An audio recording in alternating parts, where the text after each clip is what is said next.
Hello and welcome to episode 256 of the Clean Energy Show. I'm Brian Stockton. I'm James Whittingham. This week, the downside of letting Chinese EVs into your home market, and it has nothing to do with panda bears crawling out of the trunk and eating your children. Oh, they're vicious, those panda bears.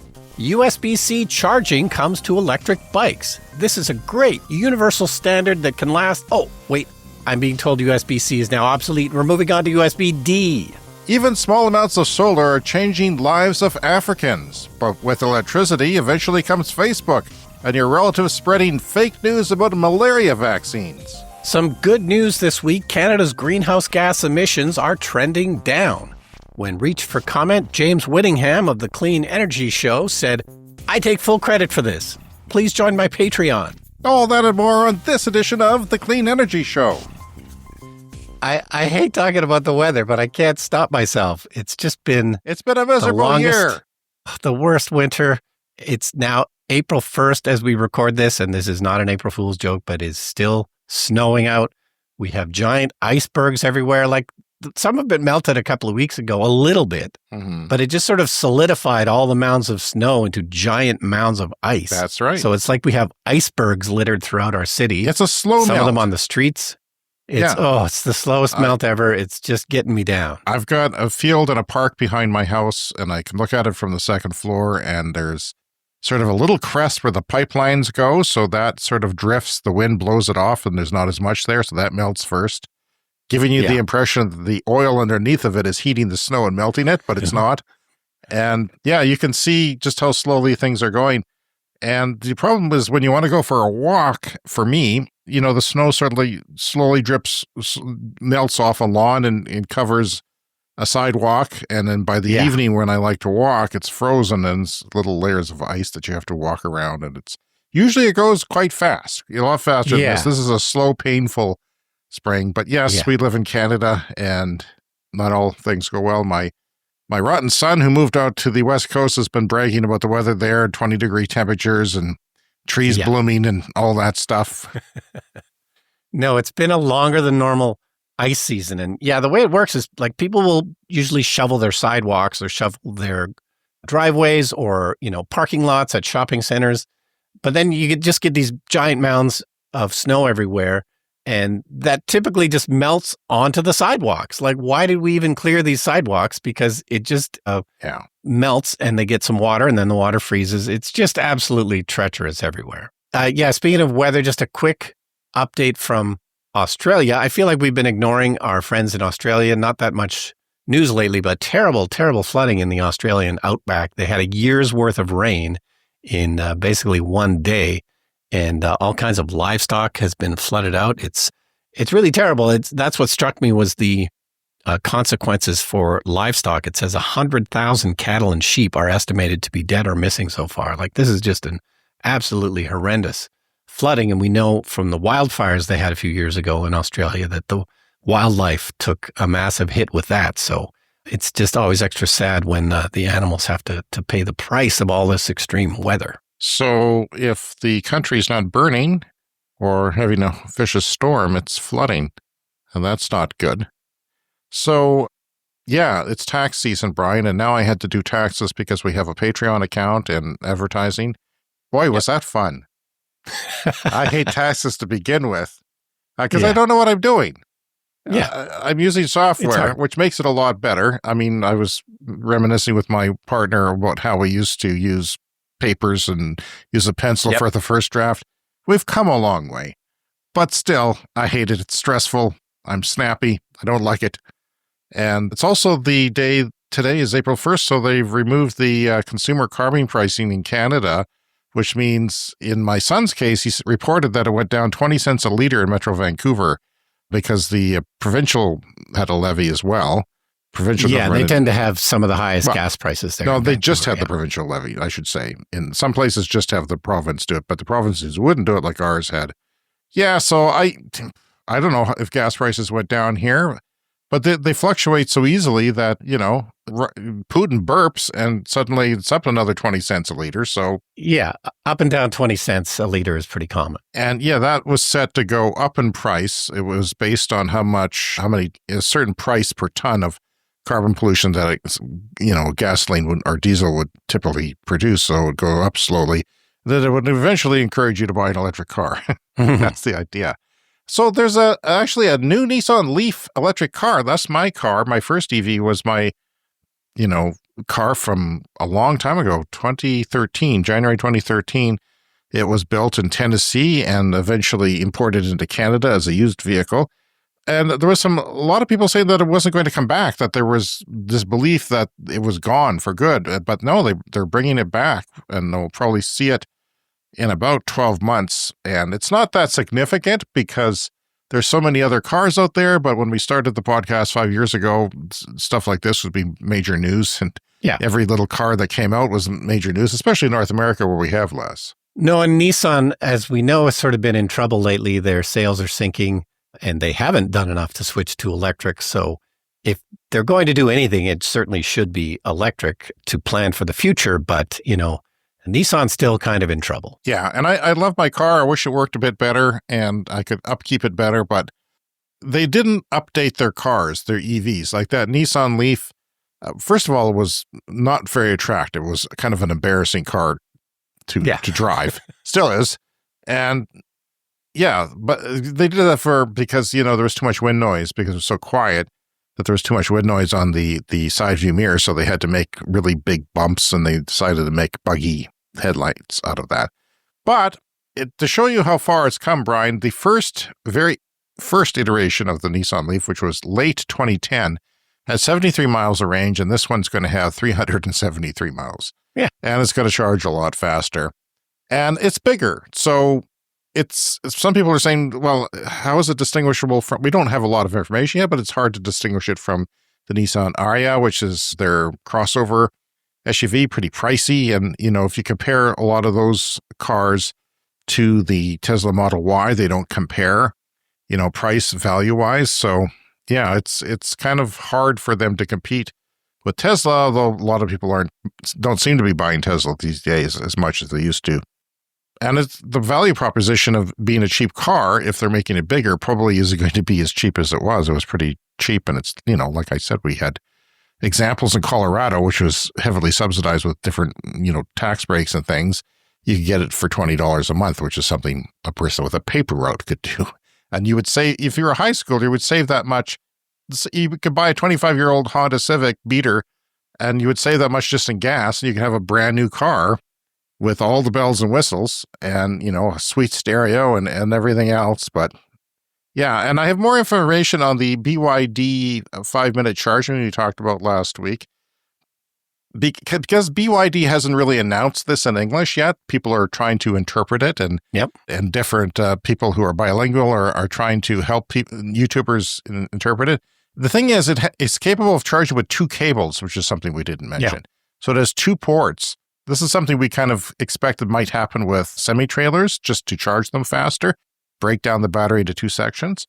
Well, it's not definite, but apparently some people are saying, based on their translation, that it doesn't need 2 cables. That's there, and in case you don't have a megawatt charger, you have 2 kind of 500 regular kilowatt charger. You can still get that megawatt charging. Okay, which is interesting. And something that hasn't been done before and would certainly seem to add expense to the car. Well, if you had 2 megawatt chargers, you plug the first one in and the car would be half charged by the time you plug the second one in. Yes, it would. And if that wasn't enough, a week has gone by and there's been two announcements from competition, Zeekr and Huawei. Zeekr has a 1.2 megawatt charger coming out. This is chargers, not the cars that take the charge. Yeah.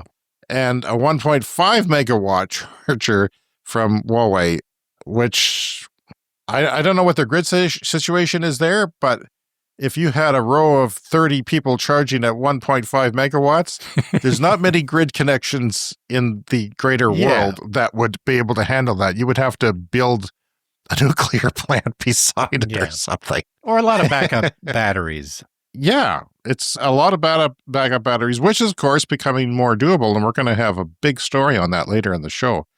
But the thing is, these chargers, these BYD ones we talked about last week, they're going live next week. Yeah. They're not wasting any time. Yeah. All They're these already announcements deploying them. from China about battery tech and charging tech. Yeah, it's all happening quicker than we can report on it. If it happens in a year in North America, that's considered fast. And yeah, that's, just lots of hitches. Yeah, so I wanted to talk about a little something else because we have this tariff war between Canada and the United States, which is threatening the Canadian economy and threatening our auto industry, which is big. We talked about how a lot of the auto industries in the world, when they're big, they have like 6% of the GDP of a country. Well, all of our companies are mostly American automakers, right? And they use our parts. And if you take that away, if you make the parts have to be made in the States, well, it's going to really screw over our economy. And then there's something that I've crossed my mind and other people too. Well, if that happens, why don't we let Chinese EVs in? This is something I see on social media a lot from people even smarter than me. And I'm pretty smart, Brian, you know that. But there are people smarter than me that are saying this, and April Fools, I'm not that smart. The problem with letting EVs into Canada was a post from one of the two Michaels that was captive in China. Okay, this is from Michael Korvig on Twitter. He's one of the two Michaels who were detained in China for a long time. I don't remember how long. It was a couple years or something, or more, 1,000 days even, or I can't remember. Yeah, it was like 3 years. And this is because the United States had an arrest warrant for the CEO of Huawei, and then she visited Canada, and we arrested her because we have an agreement with the States to arrest people, and then they punished Canada as if we could, just do something about, breaking our legal commitment, and we couldn't. So, yeah, he was an ambassador and, done sort of different things like that. So China is testing whether the prospect of big EV investment would sway Canada's trade policies, because the ambassador to Canada, I guess, has been going around. The country's ambassador, Wang Di, has done a blitz of interviews over the past week, including one with the Globe and Mail, or national newspaper, suggesting that EV giant BYD carefully thought about coming to Canada. So he's kind of dangling a little incentive there that maybe we could do something to bring that here. But its investment plan was met with huge difficulties, restrictions, and obstructions, said the ambassador, implying that they should have kind of free rein to come in here, prompting the company to successfully invest elsewhere. But a closed door can always reopen, he writes. Wang spoke of the benefits of a future investment by BYD in Canada, saying EVs are an area where the two countries could cooperate. And yeah, this is the tweet thread now from Michael Korvig, who was a Canadian business person and diplomat detained in China for years. I think he's released a couple of years ago now. The kind of relationship China wants is inherently abusive. Sure, it wants to move forward, but only if Canada makes all the concessions and without China acknowledging or redressing any of its wrongdoing. Even looking purely at economics, it comes down to what kind of economy Canada wants to have.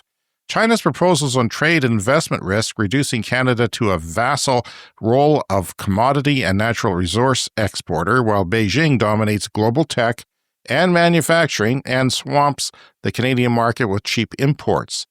Canada would lose manufacturing jobs and the capacity to maintain a defense industrial base. This is important.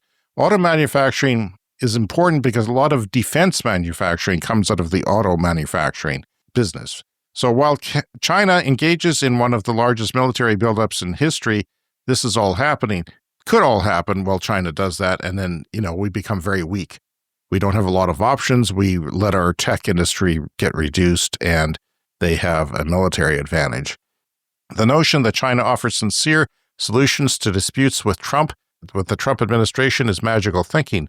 All of the things that Canada sells to the U.S., what can it realistically persuade China to buy more of instead?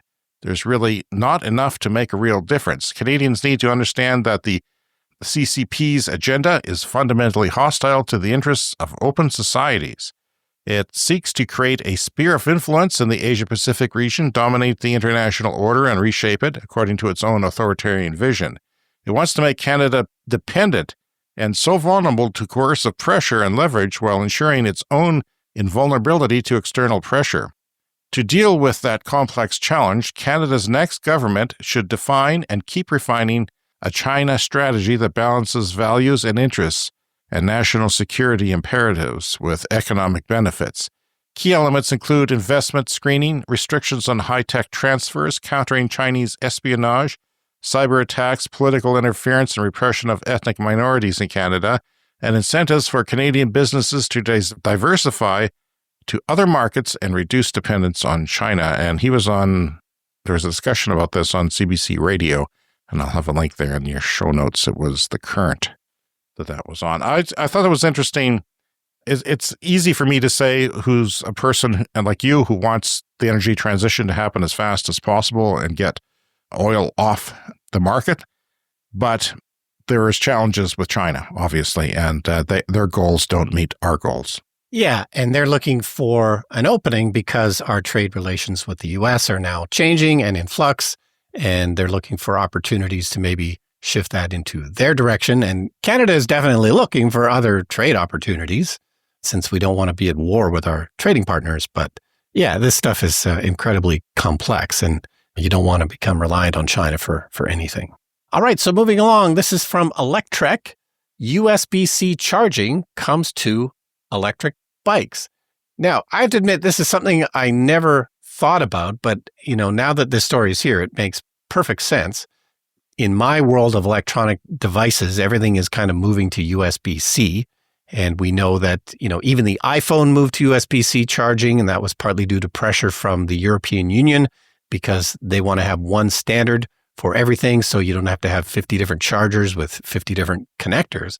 But yeah, I hadn't really thought about this for electric bikes, but it makes sense. Had you thought about this before? No, because I thought it was too small of a current for an electric bike battery. Yeah, well, you can plug in a 140-watt laptop charger. So that would appear to be enough to charge an electric bicycle. Is that USB-C? 140 watts goes through USB-C? Yes. Yeah. So that's what I like, the sort of biggest laptop connectors can do. Some laptops are charged by USB-C. I didn't know that. Mine is not.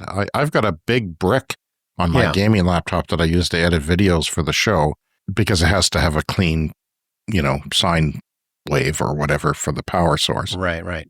Yeah, my MacBook Pro, it charges with MagSafe, which is Apple's magnetic connector, which is sort of proprietary. But then it's got 4 USB-C ports, and you can actually charge it from any of those ports, which is super cool. I wonder if you could charge mine, and I just don't know it. Yeah, it's possible, yeah. USB-C ports tend to be quite versatile that way, and including, so this bicycle we're talking about here, it's from Ampler Bikes, which is in Estonia, and you can then charge your phone with your bicycle because USB-C has that versatility, right? So if your bike's got a full charge, but your phone doesn't, you can use the USB-C to go into your phone and charge your phone. So yeah, it just surprised me that I hadn't been thinking about this before, but absolutely all e-bikes should eventually move to this USB-C because, and you look at stuff like in the film industry, digital cameras and digital recorders and audio recorders and everything, you can now travel around with pretty much just USB-C charging for all of your devices. And a lot of filmmakers now have those sort of big power bricks. So, like a 100, amp hour or watt hour battery, sort of brick sized, and you can travel with those. Anything under 100, you can carry on an airplane. And so you can now power your bike with one of those. Like if you're already carrying around bricks to charge your other devices, to run your other devices, and your bike is running out of power, you can run it off any one of these USB bricks. So last time we got family cell phones, we got them at Costco. That's the only way we could, make it work. Like they had this deal on every once in a while. And they said, well, here's your phones, and we have this deal. We're clearing out these bricks for $6 from $100. I said, I don't know what you're doing. Get away from me. Like, why are you squishing something on me? And then finally he said, fine, we'll take 2. And I regret not getting more because they're really handy. Yeah. I don't know if I have one right in front of me. I don't have one right in front of me, but they're about yay big. They're not that big. Yeah. But they work great, and they wireless charge too. There's a little wireless charger right on them. Wow. And different formats of USB ports, and it has a digital display of the power that it has percentage-wise. And my daughter, sometimes she'll forget to charge her cell phone overnight because she'll crash. Yep. Using her cell phone. Yep. Glued to her face. And then she would be a very depressed girl going to school. So I just give her one of those and she's good to go. And now she just has one. But Yeah, they're great. And yeah, my e-bike battery has one of the old style USB-A ports Oh, okay. on it. So that's for charging outward, though, as far as I know. No, I wouldn't try it. I wouldn't want to break anything. But yeah, it does power out. And we use it in power outages if somebody's cell phone is low. And it will last a long time.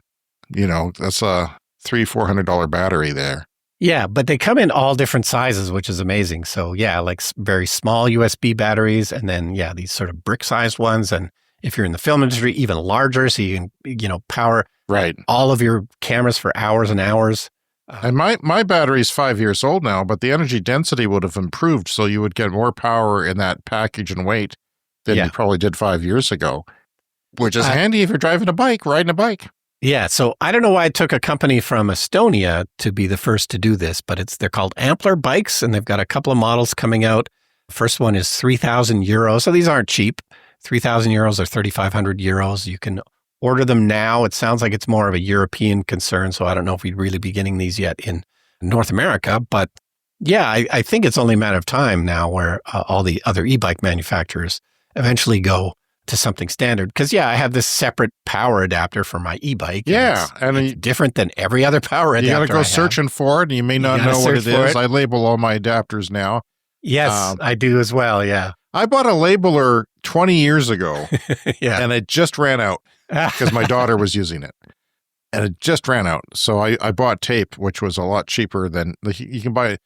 I had the option of buying 5 rolls of tape for like a couple bucks more, but I thought it took me 20 years to use one. Why would I buy? I'm not going to live that long. I actually know I'm not going to live 5 times 20 years more. That's a given, unless science can put my head in a jar somewhere. Yeah, no, I love label makers. I've been using one for years and years. We've gone through several rolls of tape, but they're maybe smaller than the one that you have. But yeah.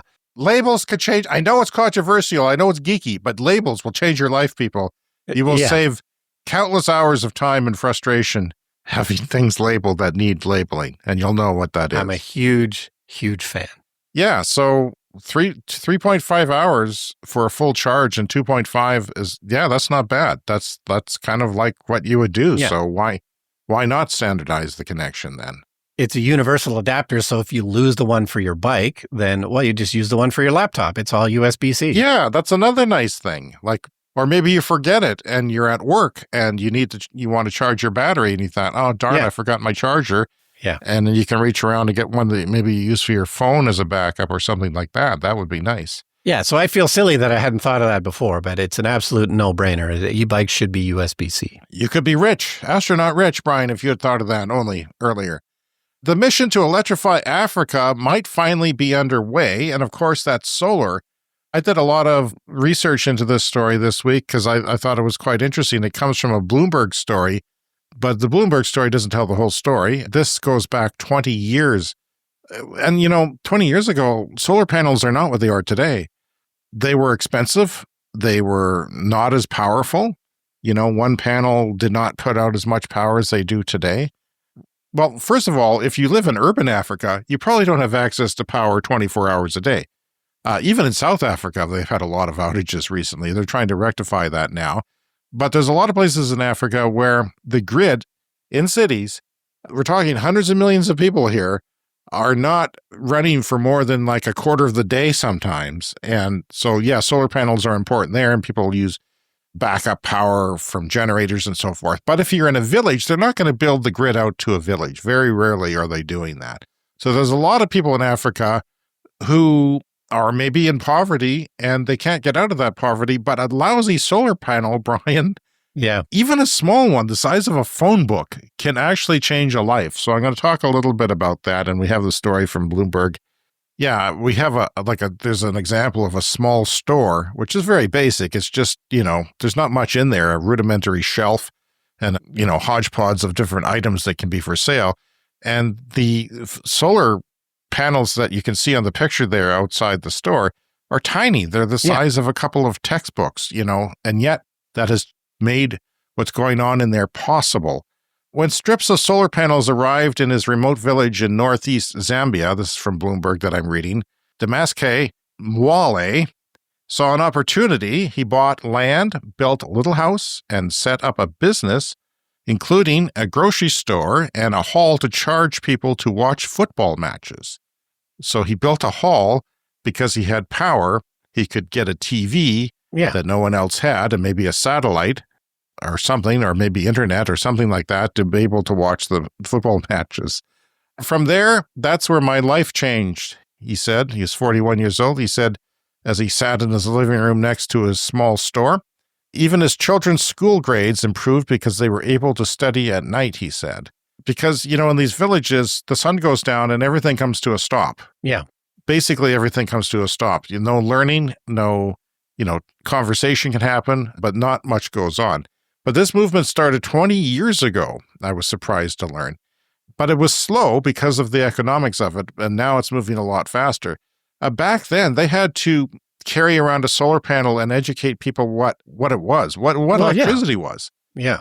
This is a light. This light that comes from this panel, I know it's crazy, but it will change your life. And so they had to educate people, then they had to train people. And they were using this school had one fluorescent light tube outside of it 20 years ago. This is an old YouTube video I found. And children, they spent their evening there because they didn't want to go home and sit in the dark. So they all sat around with their study papers. Maybe for the video, they were very well behaved, but, it was a social occasion to go to where the light was because it was pitch black everywhere else. And that school, Brian, had the highest test scores in the region because they had light. Yeah. Because of one little solar panel and one little light. And we take that for granted in the first world where we live. An entrepreneur bought a solar kit and opened a barber shop and phone charging business.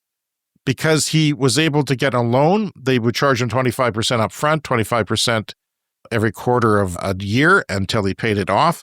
And it wasn't a lot of money, but then, of course, people don't have a lot of money in some of these poor villages that don't have access to energy.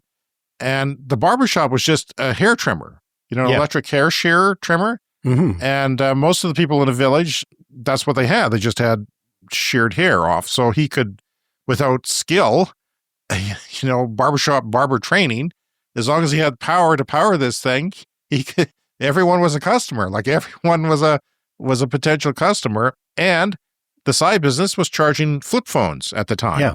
So the people who had flip phones to call relatives, they didn't do a lot of communicating on those phones with text back then, but they could do that.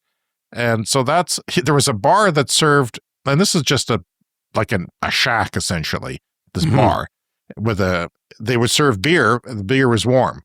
They got electricity, they had a cooler, the beer was pretty cool. Yeah. And they sold more beer because beer is more pleasant, cool than warm. So he had a thriving business with just a little bit of electricity that is democratized for everyone from our friends, the solar panel. Yeah, and another person recently started a nightclub with LED flashing lights, maybe I don't know what he had for speakers, but it could have just been a good Bluetooth speaker for a whole nightclub and cool beer and some music blasting, and you have yourself a nightclub that people wanted to go to because there was absolutely nothing like that before a little bit of electricity got there. So there's a lot of microgrids and mini grids. Some are tied to the grid if they're near a grid, some are not. There's solar panels, and some of them, Brian, are about the amount of panels that you have on your roof. Yeah. What's your output again? I think I've got 31 panels, and it's about 8 kilowatts. Yeah, but if you use that in a African village, that doesn't power your life with your electric vehicles and heaters and all that. But as far as lights go, that could power just with one LED bulb in each facility could power a heck of a lot. And of course, it's backed up with batteries, and some of them are modern batteries, but 20 years ago, they were lead acid batteries. Sure. Old car batteries can be cheap and still usable. If you know what you're doing, and they're pretty easy to train other people to set these things up. So putting microgrids in villages is starting to really take off. What is a microgrid? Typically no access to a central grid, so it's off on its own. It's kind of an island of power, and they use software to control distributed renewable energy resources like solar panels and the batteries that store that solar, and it brings it into the evening. They displace diesel generators, which are expensive to run and frequently unreliable, especially if there are interruptions in fuel deliveries. The technology is powering homes, businesses, schools, healthcare facilities, and agricultural operations, bolstering the economy and creating new jobs for residents. It even improves access to legal services, enabling residents to settle disputes that might have otherwise gone unresolved for years. Streetlights are improving community safety. They're not streetlights like we have, but any sort of light, just any sort of light out in the community, and extending the day for villages that used to essentially shut down with each evening sunset. Now, I even saw one person on a bike who was sort of the local fixer of things, mechanical fixer, and he had a grindstone that he was riding a bike and spinning the grindstone to grind down metal to fix something. Yeah. That's no longer necessary. Plunging solar panel prices, more business-friendly regulation by African governments and international funding are now spurring a rapid rollout from Nigeria to Madagascar. This convergence of price and funding has solar hitting a tipping point in Africa. Access to electricity in the sub-Saharan region ranges from 1% of the population in South Sudan to 94% in South Africa. Even South Africa doesn't have full penetration of electricity access. So if it reduces illegal migration, and if it keeps people happy in their countries, it creates a marketplace for those products and their intellectual property and technology. And people are going to university that never went to university before because they had access to electricity. Yeah. A little bit of electricity, which is from solar and a little bit of battery storage. In Zambia, the village of Chitandika got its mini grid in 2019. Okay. I'm not going to pronounce everything in my sentence here because it's just going to make a fool out of me. The area has turned into a hive of activity thanks to the arrival of the solar panels, from a brightly lit barbershop to schools being able to provide more IT support for kids without having to use expensive petrol-fueled generators. One head teacher said the whole environment has changed with better lighting and more appliances. His school has gone from having 6 teachers to 28 because it's more attractive for people to teach there. So the electricity has attracted more teachers. And that's what we want, Brian. We want Africa to get out of poverty. We want everywhere that is in poverty to get out of it. And I may be a dreamer, but I think that AI, where there is no teachers, will be able to teach kids. It may not be the best teacher by itself, but it'll be an education anyway. Yeah. That better than none, and that can get people out of poverty. Well, just access to the internet everywhere, which is the other thing that's going to come along with this. With access to electricity, you can get access to the internet, and access to the internet is access to world knowledge. It can be really a life-changing thing as well. If your kid is discerning, like mine are, I don't know how I got them that way, but they actually seek out good information and know a hell of a lot. The amount that they know, and my daughter doesn't even get good grades in all of her classes, but she knows practically everything there is to know. It's incredible what is out there if you get the right information. So it means if someone wants to weld an ox cart, they can now do it in this village that I'm talking about.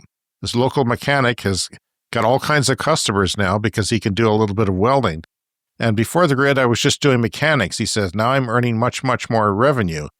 In Malawi, access to electricity has almost doubled to 27% in just the last couple of years. Doubled. Yeah. Access to electricity is doubled. That is a fast pace, and it wouldn't be possible without solar. The president of the African Development Bank said, I can't think of anything more important than electricity. That is, aside from air and water and food, but basically what he's saying. All right. Well, that's great news. Okay. We want to take a moment to thank our Patreon members who have signed up for the Clean Club. You get a shout out on the show at the first of each month. So we're going to mention a bunch of Patreon supporters here. First of all, the Clean Club executive is Green Bastard and Brent Routley. Clean Club Plus, Bob Armstrong and Wes S. And in the Clean Club, Andy Fessler, Josh Engen, Sean Ennis, Sean Hines, Timo Kellenberger, Peter O'Donnell, Weldon Penner, Roshan Gervais, Richard W. So thanks for everyone. We do have a Patreon bonus episode coming up. We're going to record it later this week. So if you sign up for a Patreon tier that includes that, you get to hear this bonus episode that we do once a month. And all the ones that we've done before now, as well as all the other lovely perks. We have some listener mail, but Brian, it's time to dip into the old mailbag.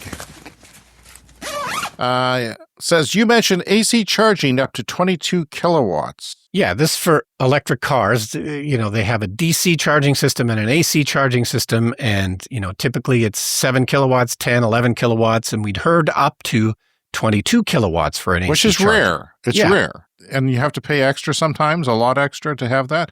But then most homes don't have that. That's the issue. You would have to have double the electricity to be able to do that. Like I've got a 7 kilowatt charger, which is like 32 amps or something like that on a 40 amp circuit. That was doable, but going beyond that, not doable in my house really, without doing something special. And there's some workarounds, but this is Timo on Patreon. He says, we had a Renault Zoe in Europe, which was capable of charging up to 43 kilowatts with an AC connector. Would that have anything to do with the way their power is out there in Europe with the higher voltage? Yeah, they tend to have, the 240 volt is the standard in Europe. So I imagine it makes it easier to do stuff like that. Because you can boil your water twice as fast for tea in Britain as we've than you can here in North America. Discussed many times. Unless you're Brian Stockton, went to London and discovered, hey, why can't I do this? Yes. So I have a 240 watt kettle in my house that I bought from the UK and then switched it to a North American 240 plug and have a North American 240 plug in my kitchen. Do you still appreciate that when you're boiling water, or have you forgotten? The best. No, it's every single day. It's amazing because you still remember the old days, the hard old days of. Because every once in a while, like if you're in a hotel or something, you have to charge with a stand, and it's just insane to me how long it takes. It's ridiculous. All right, we have some more listener mail. Good morning, James and Brian. I saw a local news story about this documentary this morning and thought it was right up your alley. It's showing, maybe premiering, at a local film festival in Sebastopol, California. I think Brian should put this. Have you heard of that, Sebastopol? No, I had not heard of Sebastopol before. Is it real? Maybe I should check. We should have verified this before. We're being punked right now. Okay, the letter continues. I think Brian should put this film festival on his list. Sebastopol is a nice little town nestled in a remnant redwood forest north of San Francisco. Have a great day and keep up the great work. I really enjoy your podcast. That's Eric from the Bay Area. James, is Sebastopol, California a real place?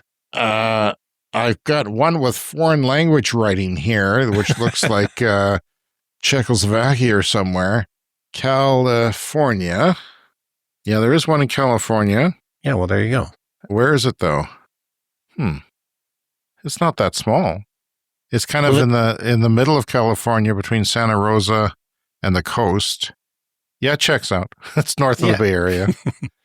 Well, it sounds lovely. And I do like visiting kind of smaller towns like that. And they're great for things like film festivals. It's usually a nice kind of community atmosphere. Anyway, the movie that they're talking about in the article is called The White House Effect. And it's a documentary that's showing at this festival.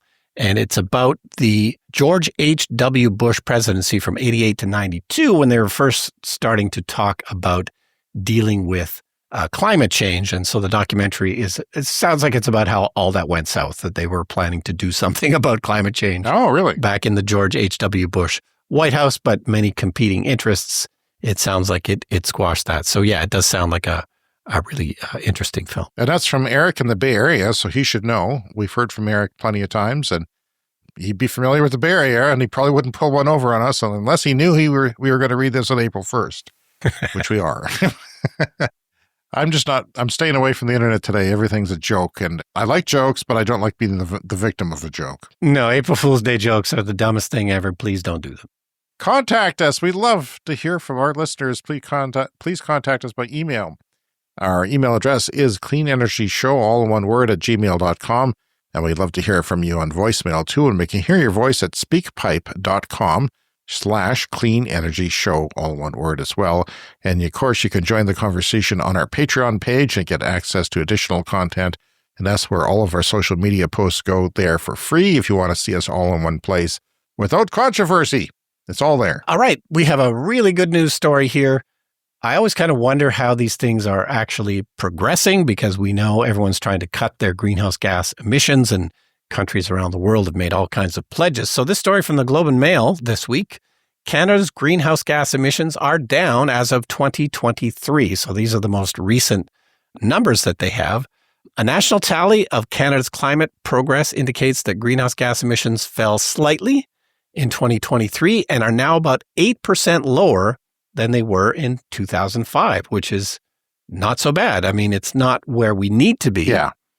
So now that we've reduced the carbon pricing on consumer goods, and all goods in our province are most backwards place on earth province of Saskatchewan. Yeah. Shout out to our premier. Yeah, and my kid's going to drive more now. Yeah. He's an environmentalist, but he's going to drive more because driving is his favorite thing.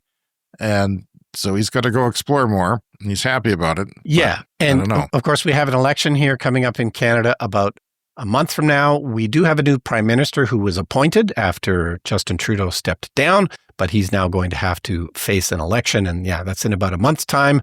And climate is certainly one of the topics. I don't know. Yeah. People don't seem to care about climate anymore. Yeah. You know, it's a backburn. Actually, there's one issue in Canada, and that's Mr. Orange Man south of the border. Yeah. So that is the dominant single ballot box issue for everyone here. But Brian, had this come out earlier, they might have been able to defend the carbon pricing. But yeah, it was it was a single issue that the opposition Conservative Party was running on, was axe the tax. It's killing us all. It's raising the price of groceries by 3 cents. And, we can't have that in inflationary times. Yeah. And it doesn't work. Yeah. That was their argument too. But now we have evidence that was part of the system. It's not everything, but it was working. So 2023 was a bounce back year from the pandemic. You can't say it was, a lot of things really took off in 2023. Yeah, well, there's sort of further from the article here. So excluding 2020, when, of course, emissions dropped dramatically because of COVID-19, 2023 is tied with 2021 as the lowest annual total since 1996. So emissions going down. So what Canada has committed to is to cut emissions by 40 to 45% below the 2005 level. So what we've learned is we've already got 8% of that, and we've now got 5 years left to get the other, 30-some%. So we're not making as much progress as we should, but I always love reporting these good news things because sometimes it seems like,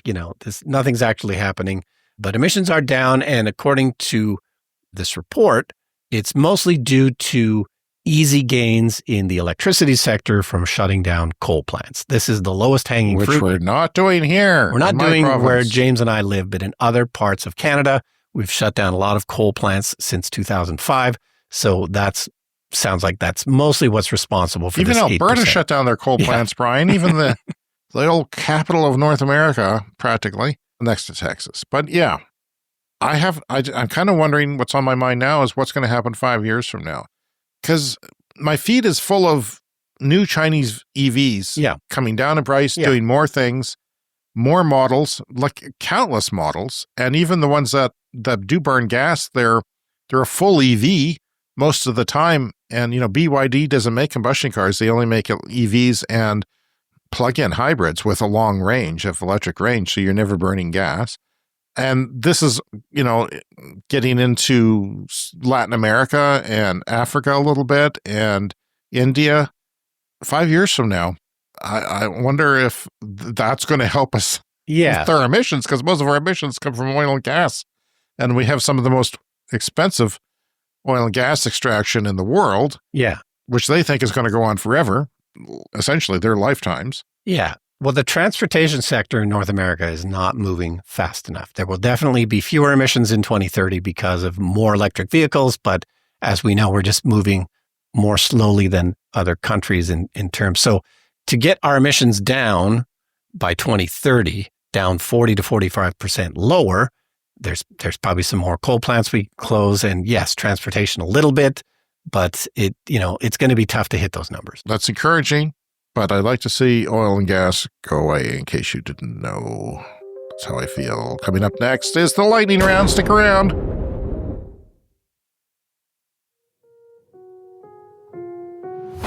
It's time for the lightning round. The lightning round is a fast-paced look at the latest headlines in climate, clean energy, and transportation. Hydro-Quebec's main transmission line into New England, known as the Phase 2 line, stopped exporting any meaningful amount of power 2 days after President Donald J. Trump announced tariffs on Canada imports went into effect, the first wave of tariffs.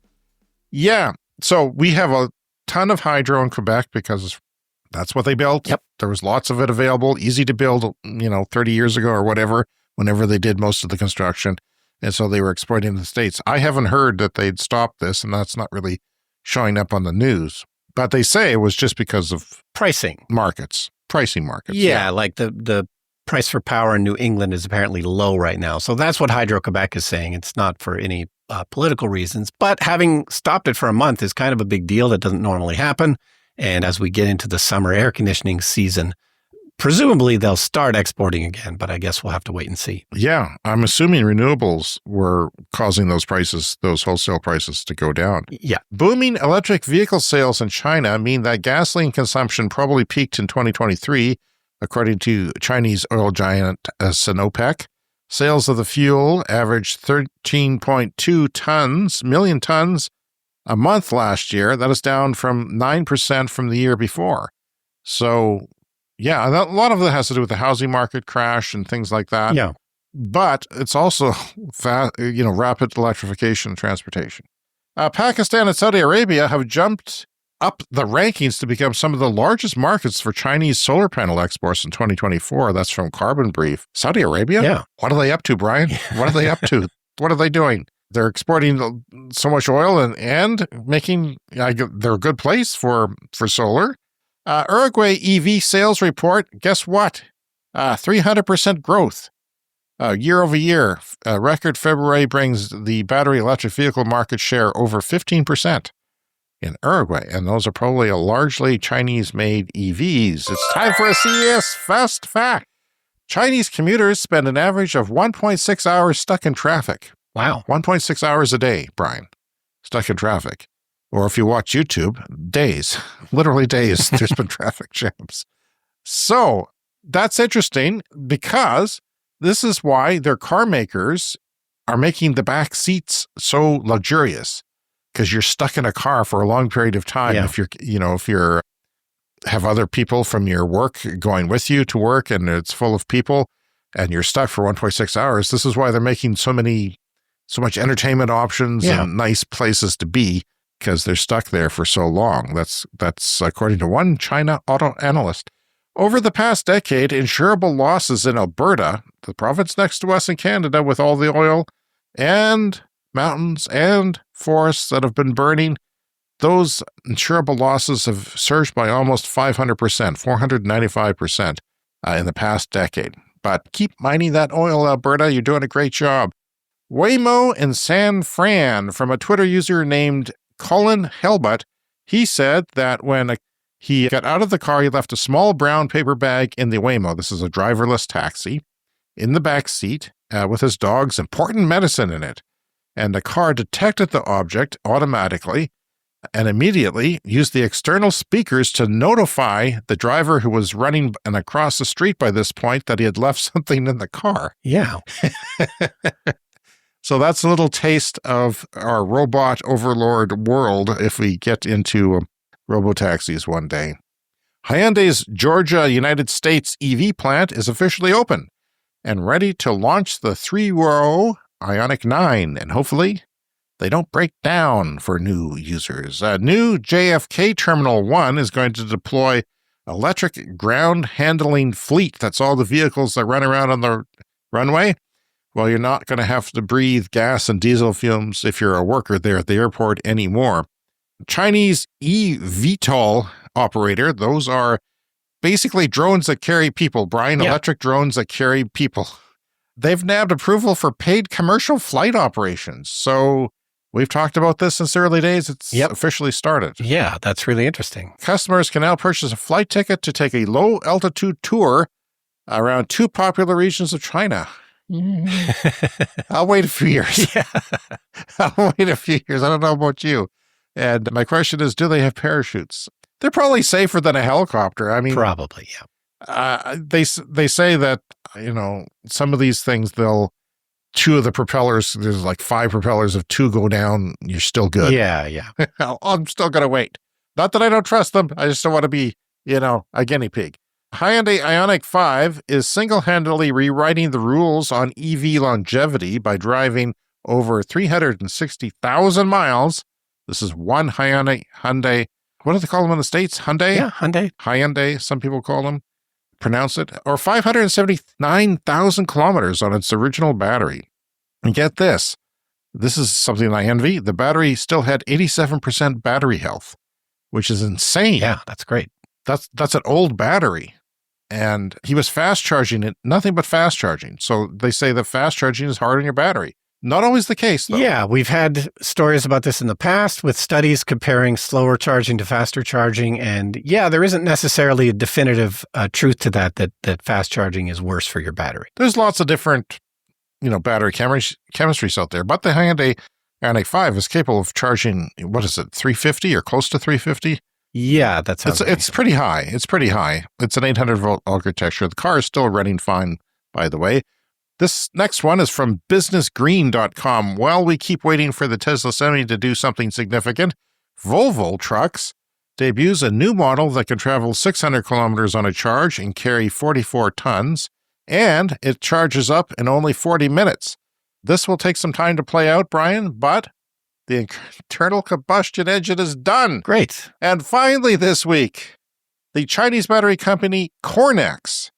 We haven't talked about them before on the show, but they make grid-powered batteries. Those look like, containers on the back of a semi-truck, except shorter. In fact, they're only about 20 feet long, and a semi could hold about 2.5 of them if you put them next to each other. But that's what grid storage batteries are. They're located next to a big grid connection, and there's a bunch of them around, and they store up solar power or wind power and dispense it when the solar goes off. And then it also stabilizes the grid by meeting demand instantaneously when there's a sudden need for demand. Well, they've increased their latest battery capacity by 50%. So the same storage container, 20 feet long, holds 50% more power. Just like we talk about incremental increases in batteries, and that's going to save the world. Well, holy crap, 50% more in the next iteration. And it's going to be mass-produced by June 30th, 3 months from now. This is not, China does things way differently than we do, and it's kind of overwhelming sometimes how they do it. They've improved the individual battery cells because these things are made up of smaller battery cells, lithium-ion usually, but sometimes different. Those cells are greatly improved, and they enhance the power grid by dispensing it at a moment's notice. This is from PV Magazine. And this makes solar last longer. These containers, this grid storage battery, which is still a relatively new thing, right? I mean, it's been proven, I think, reliable. We even have some near my house, but they claim they don't use them as much as they want to because they're ignorant. This makes solar last longer. It stabilizes the grids, and it controls the demand. When there's high demand, you have to build expensive power plants when people come home from work just to power those 3-4 hours. Well, the batteries can do that with stored up solar during the daytime, and that reduces the cost of power greatly because the power grid company doesn't have to spend as much. So those 20-foot long boxes, which looks like something you'd load on a semi-trailer, but in reality, like I said, 2.5 would probably fit on there because semi-trailers are up to 60 feet long, I think, in cases in North America. Get this, Brian, each one stores 7 megawatt hours of electricity. Yeah. 7 megawatt hours. Yeah, that's, maybe what you might use in your house for an entire year. In one of these containers that's 20 feet long, basically a shed, a garden shed. Yeah. A big garden shed, but a garden shed. You could get one delivered to your house once a year and then power your house for the year. Does it have USB-C ports on it? No, but I think you just came up with $1 million idea. Yeah, that's right. Yeah. It's the new off-the-grid strategy. That's not the stupidest thing I've ever heard. I'm thinking about it because you live out in the middle of a forest. Yeah. And you don't want to get a grid connection, and there's a fire road, then somebody just delivers you a battery and swaps it out like a propane tank for your barbecue. Well, a lot of those properties, they have to get fuel oil delivered, once a year or twice a year. So instead of getting your oil delivered, just get a giant battery delivered. We talk about batteries being swapped in cars. Neo is the battery swapping. Well, I think you just came up with a crazy idea. We better patent that before one of our listeners does. I'm withholding the podcast so I can do the patent application. That's right. Where's my patent lawyer? We need to get to work on that. 7 megawatt hours of energy. That could power 6,300 homes for an hour. Just about one 20-foot battery container. It's amazing. And you don't just have one container, you put a bunch of them. So I really think, when something goes up like this, the price doesn't go up 50%. The storage capacity, so the unit price is probably dropped significantly. Maybe not as much as you would think, but because they're not making it for the exact same price, but they might be, or they might be in a couple of years making it for the same price as the ones that are existing. So that's going to kill fossil fuels. And that's what we'd like to say on the show, something that kills fossil fuels. And 50% improvement in the amount of energy you can store in one container. This is a huge boost for the energy transition when stuff like this happens. This is one company. Who knows what other companies are doing? And we're going to end our show on that good news for this week. You can contact us, cleanenergyshow@gmail.com, around social media. We're Clean Energy Pod. Please give us a rating on Apple Podcasts or Spotify. That always helps out the show when people give us a nice rating and a nice comment. So please do that if you can. Join our Patreon today and as a paying member and get access to our exclusive Patreon episodes, which we're recording later this week. And we do them one a month, so there's a few of them you can go back and listen to. You'll also get ad-free episodes, exclusive access to Clean Energy Show Discord server, discounts at our merchant store, which you can also buy merchandise if you like. Lots of stuff there. Early access to our episodes before the public, behind-the-scenes material, and private updates. Thank you. Shout-outs on our podcast, which you just heard earlier, and video credits on our video podcast. Thank you all for supporting our work, whether you pay or not. If you're on Patreon and follow us, it helps us a lot, and we'll see you there soon, and see you here on our audio podcast in 7 days. See you next week.